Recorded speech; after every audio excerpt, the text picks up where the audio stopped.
Wait a second. What time is it? Oh no, I'm gonna be late for practice.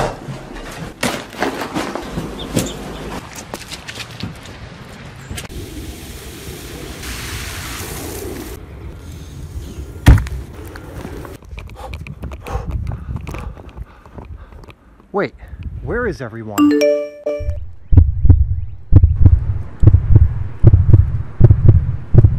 No! Don't be like this guy. Sign your team up for the free app Heya, so you always know when your team events, practices, and matches are taking place. And so you always know when your practices are canceled, so you don't end up like this. Day 17 stuck at the field without any food or water. And the worst thing about all of this is it could have easily been prevented if I just downloaded the free app Heya. Why didn't I download Heya? Why? Heya makes organizing your team events, practices, and much more so easy. Give Heya a try today by downloading it through the link below. It's absolutely free to use. This is so frustrating. I wish there was some kind of video or book that just gave me, I don't know, the top 10 soccer tips to improve your game now. Help me out here, universe. Whoa. Oh, cool, thank you. Oh, this is going to be great. Advice straight from the universe. Hey, very funny universe. Well, I guess I got to make it myself. Here are the top 10 tips to improve your soccer game right now.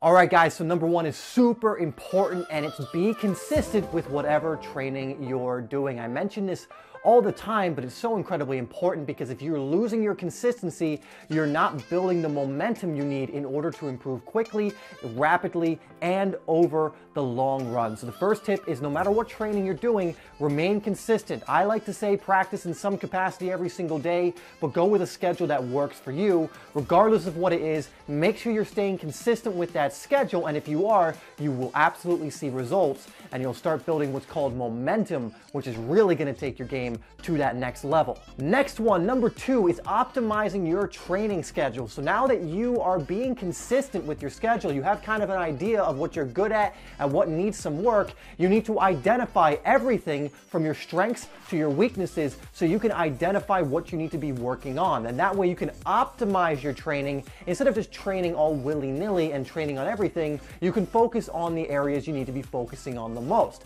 So after building that consistency with your individual training, you want to move on to optimizing your training routine so that you're working on specific things instead of just everything all at once and kind of doing it without a plan. Third tip is master the fundamentals. So before we even go on to the fourth one, which is deliberate practice and training specific areas, we need to make sure your fundamentals are masterful, or at least really, really good, because the fact of the matter is, if you can't pass well, or your ball control is off, or these fundamentals are not great, you're going to struggle with any other nuanced area of any other skill. So you need to make sure that you are really good at ball control, you are really good at your passing, your shooting in general is really good, and really get masterful, or as close to masterful as you can with these fundamentals, and spend a lot of your training sessions working on these fundamentals until you get to a point where you know that you're good at them. And from there, you can branch off into more specific areas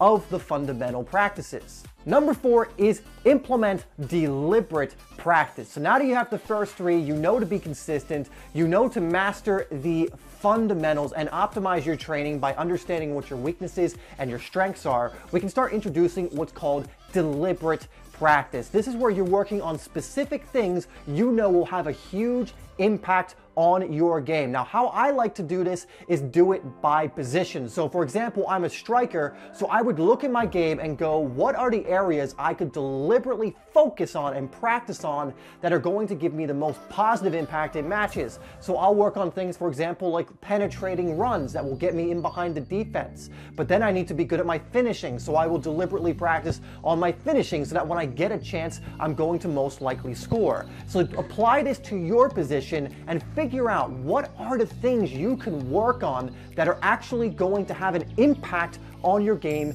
in your matches. Because the fact of the matter is, not all training is made the same. Some training is going to be better for you, while other training will be better for someone else. But figure out what is it you can deliberately practice on that will help you stand out in your games. So guys, this next one is huge because it's twofold. I'm going to give you 2 ways for this next one, and it's challenge yourself and take risks. And this happens both on a small and large scale. So on a small scale, you need to be taking risks in your training and in your matches, because if you're not trying new things, taking risks, and actually trying to make things happen, you're not improving as a player. We grow through challenge. Now, this does not mean take stupid risks, it means take calculated risks. So you won't take one every single time, but you need to be trying new things in practice if you actually want to get better at them, and you need to be doing those things in matches as well if you want to stand out. Again, not being stupid with it, you're taking calculated risks. Now, the second way you want to take risks or challenge yourself more is you want to think about this on a larger, longer term scale.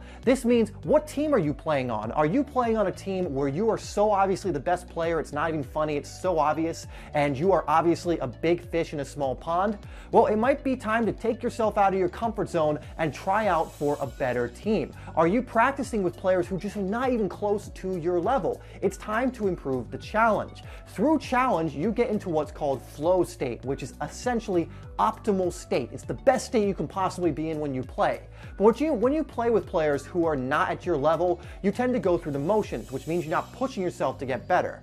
But when you start playing with players or on teams that are at your level or even a little bit better than you, you have to be so focused and so in the moment every single game in practice in order to keep up that it's going to help you get better and better and better. You will start discovering new things, you will start learning new skills faster, and you will start playing better. So don't only take risks and challenge yourself in your practices and matches immediately on a smaller scale, but think about your overall game and your overall level of challenge around you in your environment. Okay, we're moving on to number 6, and this one is huge. Now, this is more of a long-term tip. This is something that is not an immediate fix, but is something you can start taking action for very quickly, and it's take care of your body. Your fitness, your nutrition, your health in general is going to be so important to your performance as a player. You cannot get away forever with eating crap, eating candy, eating sweet, instead of eating your vegetables, getting the carbs you need, getting the lean meats you need, the protein.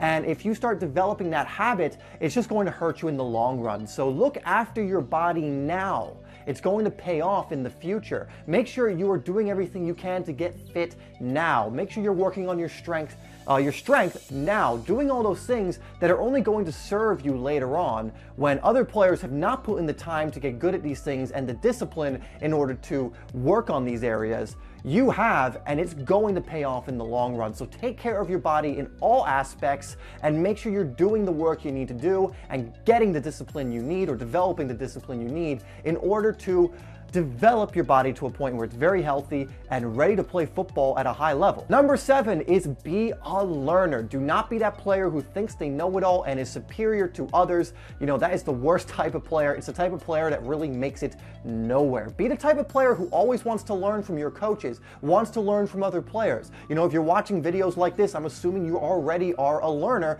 but even do it more so. Always be looking to learn and apply what you learn to your game. And if you continuously do that, it doesn't matter how good you get, you will ensure that you continue to get better and better and better. And let me just say this, Ronaldo and Messi, the 2 best players in the world, are learners and are always trying to improve their game. So if they're trying to do it, then you should absolutely be doing it as well. With number 8, we start moving more onto the mental side, which is confidence. The mental side is easily at least half of the battle when it comes to becoming a good footballer. And this is a side that's usually often neglected by players.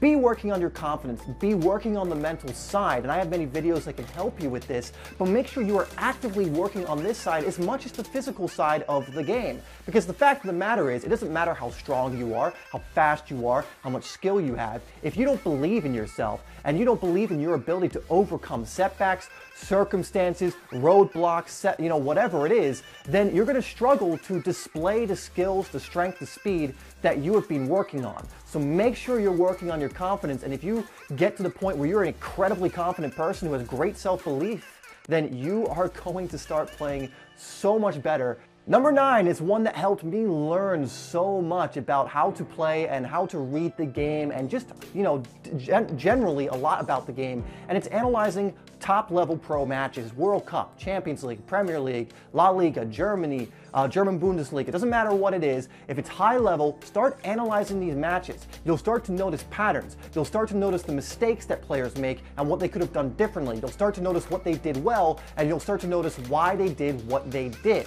This is a great way to improve your football IQ and to start understanding the game a lot more. This works whether you are a beginner or you're more advanced. For beginners, this is a great way to start learning more about the game and start to recognize certain patterns. For more advanced players, you get to pick up on more nuanced things that you may have not been able to pick up anywhere else. So for all players, analyzing the top-level pro matches is an incredible way to improve something that's very important, your football intelligence. Lastly, guys, and this is one I have to throw in there because it is just so important, and it's play as often as possible. And I'm not talking about individual training. I'm hoping by now you understand the importance of individual training. We went over like the first 4 tips all had to do with individual training. So I hope you know that it's so important to do that. And this one is play in matches as often as possible. Now, obviously, listen to your body. Don't do it to where you're burning out. But try and play in as many games as you can, because although analyzing pro footage is a great way to improve and to learn through the experience of others,